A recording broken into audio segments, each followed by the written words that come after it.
presented by SS Films Motihari।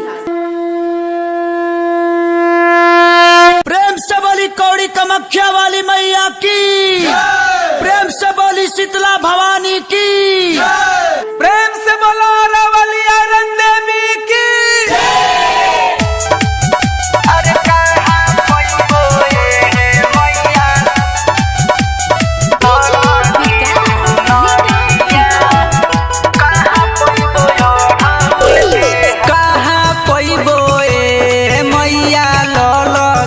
चुनरिया कहाँ पैबो ढौल के हार,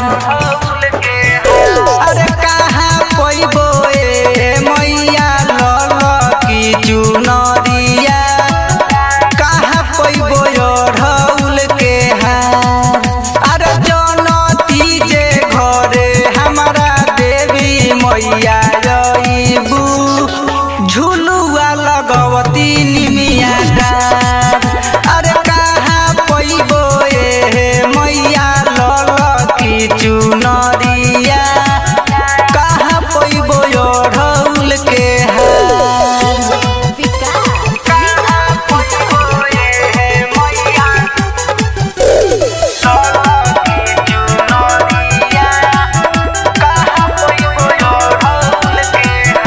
जादो जी के घरवा से घिउआ ले अइती, भर नवरात्र तोहर पाठ करवैती। जादो जी के घरवा से घिउआ ले अइती, भर नवरात्र तोहर पाठ करवैती। सोचतानी बाजा बाजावाई, तुझे बानी बहुते लाचार। अरे कहाँ पैबो मैया लल की चुनरिया, कहाँ पैबो ढौल के हार।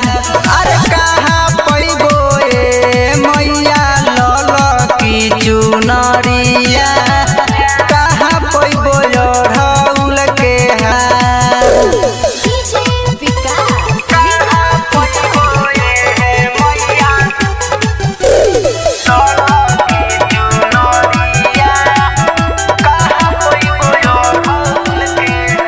पूजा पाठ के रीत से हम बानिया न जान हो, जैसे बुझाता करत बानी मानदान हो।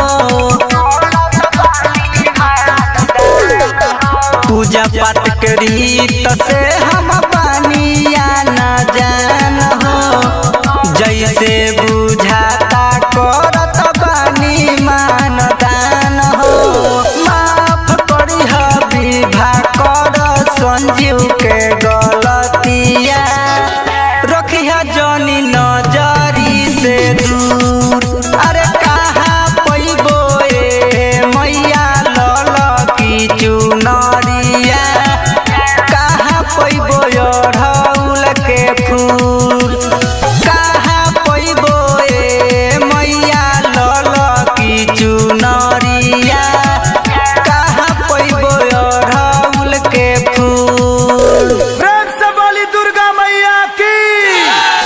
Digital recording studio Motihari.